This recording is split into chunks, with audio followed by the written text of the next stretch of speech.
And for the really generous introduction. And I want to begin by acknowledging the Gadigal people of the Eora Nation, the traditional owners of the land that we are on now. And thank you, Wayne, not only for that generous introduction, but for having me at the incredibly important Smart Energy Conference yet again. Something, I don't know if I've been to every one of them, but I've been to close to every one of them since their inception. And to see them grow and grow is just astounding, and a testament to your organisation's leadership, but also to everyone here in this room that is doing such incredibly important work. And I was, again, thanks to the council, just had the privilege of having a brief meeting this morning with President Wibbs from Palau, as well as a number of other significant Pacific Island leaders. And to understand the significance of it, firstly, to have them here is incredibly important. But to understand that for our neighbours, this is an existential matter. Like, this is an existential matter. What you're doing isn't just a matter of growing the kind of businesses that we want to see grown in Australia. It is about cutting pollution, and we are cutting pollution for a reason. And we are doing it to protect people here at home, but we are also doing it to protect some people to whom we have a very important and special responsibility. Now, we are, of course, in the middle of a federal election, and millions of people around the country are worried about the climate crisis. They're worried because they can see the impacts of climate change happening in front of us right now. We've got tropical cyclones in southern Queensland, Los Angeles burning from the mountains to the sea in winter, a flood in Queensland covering the area twice the size of Victoria, the biggest flood since colonisation. And last year, like so many years before, it was the hottest year on record. We know what is causing the crisis. It's mining and burning of coal, oil and gas. And yet here in Australia, we keep mining and burning more.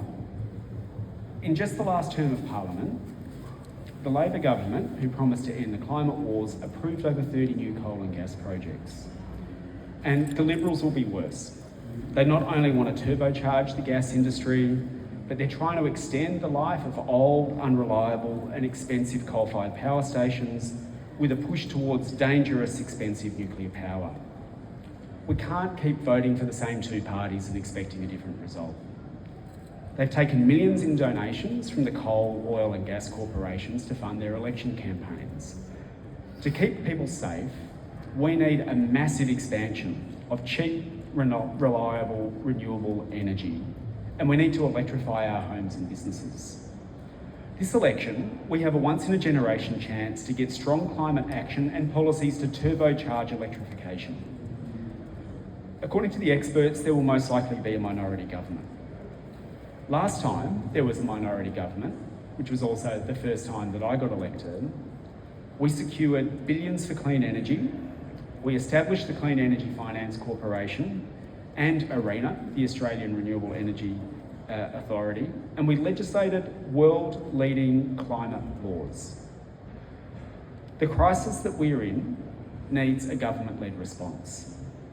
We need to do more than just stopping new coal and gas mines. We need to power the country with renewable energy.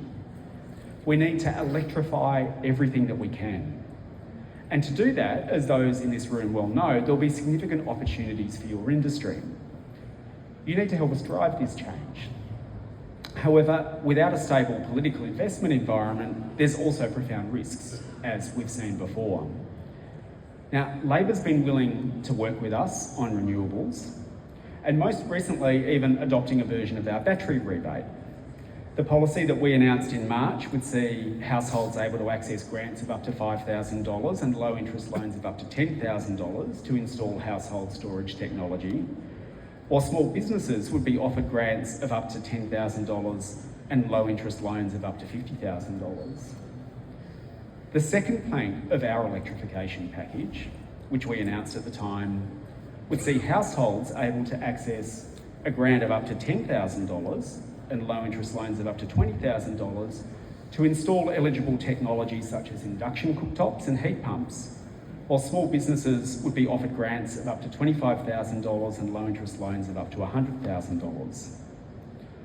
And this builds on our achievement, including in the final weeks of the Parliament, where we secured $500 million to be made available to public and community housing to electrify, to do things that many other people have the means to do, although we want to put that further into the reach of more people, but that public and community housing tenants definitely don't. We managed to secure $500 million to expand a program that we helped establish that will help public and community housing do things like install solar panels, switch over to induction cooktops, get insulation installed, which will save an estimated $1,800 a year for the people who need those savings the most. They're the things that we prioritise. And today, I want to announce that the Greens will take that a step further, and we're releasing our plan for a renter's right to solar. Now, for too long,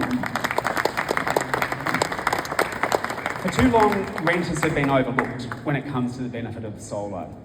And the demographics in this country are changing, including in large part to incredible housing unaffordability, which I spoke about at the National Press Club yesterday. But a third of the country now rents. There's 7 million people around this country in rental households. Our renters' right to solar plan will give renters the ability to get solar installed at their home too, with upfront costs financed by the government.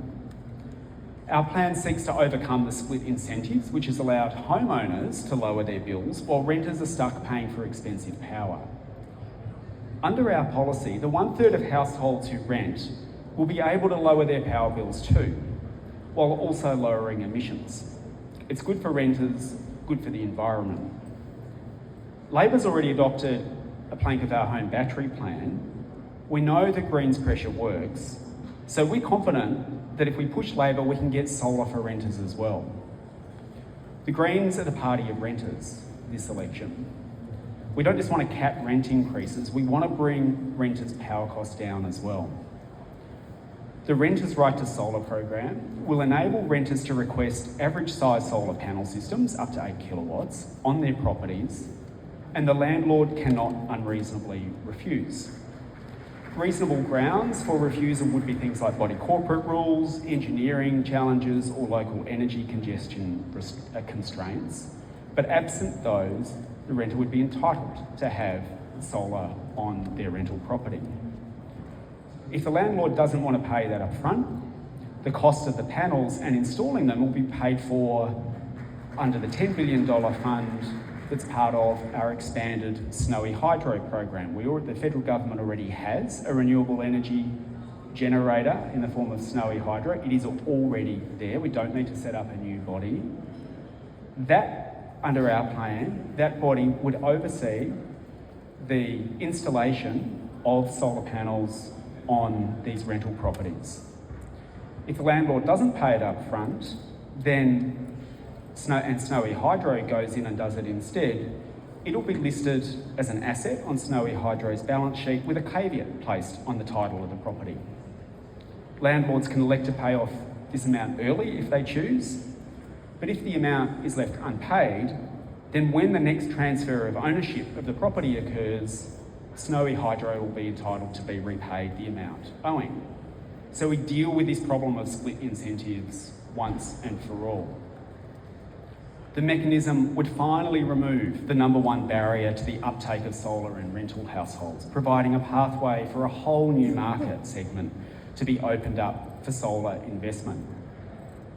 This might be the one and only time that I do this, but like 5 minutes before I came on, if you go to news.com.au, you'll see it as the leading article there at the moment, because it is something that is striking a chord, because people understand that this is a big missing piece of the puzzle if we want to electrify our country and give renters the rights that homeowners currently have and that they're enjoying, as you know, at a rate of knots in this country.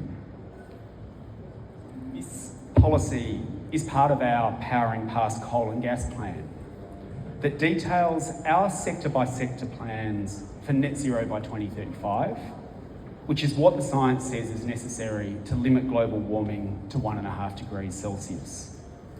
It's our plan for 100% renewable electricity, the mass electrification of the Australian buildings industry and the transport sector. We know that coal and gas costs, we know that nuclear costs, but we know that solar saves. And these are only some of the parts of this climate and energy plan which I'm releasing today, which can be found on our website. The Greens will continue to push, the Greens will continue, especially if we were in a minority parliament situation, to keep Peter Dutton out and push Labor to provide financial assistance to get Australian households off gas. Gas isn't just bad for our climate, it's bad for our health. It's responsible for 12% of kids' asthma. Gas companies are making out like bandits while everyday people are doing it tough. They're driving up Australia's pollution, they shift their profits offshore, and the Australian Tax Office has labelled them as systemic non-payers of tax. We don't need new coal and gas. We need a lot more renewables, and we need to electrify everything. We have a super profits tax on gas companies at the moment, but it's broken and it's gamed by the gas corporations. We also still need to end the billions of dollars in subsidies that are going to fossil fuel corporations. We need a plan to shift our transport fleet off unreliable oil imports onto clean Australian-made renewable electricity. We need to build the manufacturing export opportunities of the future in green steel and green aluminium, green hydrogen and green chemicals. We're also facing international challenges too. Trump wants to turbocharge the climate crisis, empowering coal and gas and endangering us all. In a time of such uncertainty, we need to work harder than ever to protect our future, reduce our costs, and keep people safe. We need to be both climate leaders in both words and action. We need to work together, industry, government, people, across the country and across the parliament to get the best outcomes that we can. We can't keep voting for the same two parties and expecting a different result. They've taken millions in donations from coal, oil and gas corporations to fund their election campaigns. To keep people safe, we need a massive expansion of cheap, reliable, renewable energy. This election, we have a once-in-a-generation chance to get strong climate action. And we want to work with you all to accelerate the renewables and electrification revolution.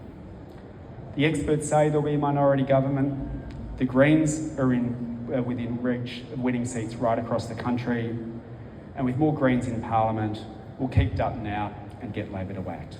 Thank you.